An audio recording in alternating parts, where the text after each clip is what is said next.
Dito ako nakikipag-osyoso sa clearing operation sa dito sa aming lugar. Kasi talagang ang laki ng tubig. Tapos may kasamang lupa at saka bato na iniaanod ng tubig. Shout out mga anak.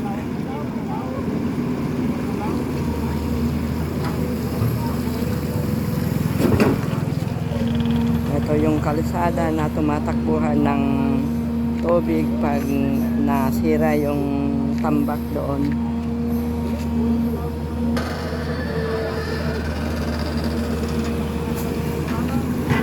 Salamat sa mga opisyal kasi nag-hire sila ng bako para tambakan ng gilid-gilid. Kawawa naman itong mga bahay-bahay na nakatira dito sa gilid ng creek.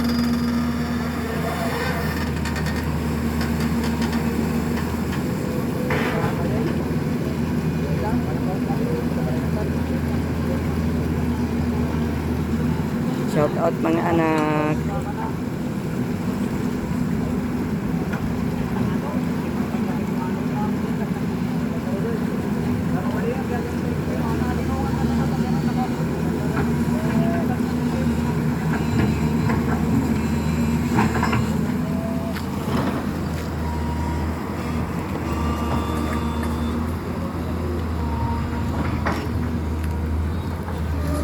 Mayroon din isa dyan na dalawang bako nga hinired ng mga barangay official.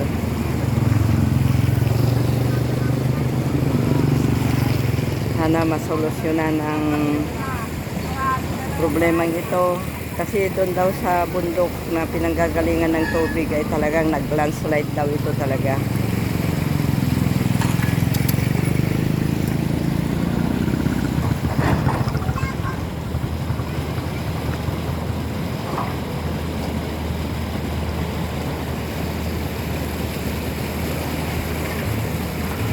Thank you Lord sa tulong mo kahit ganitong naging problema ang lahat, pero di mo pa rin kami pinapabayaan.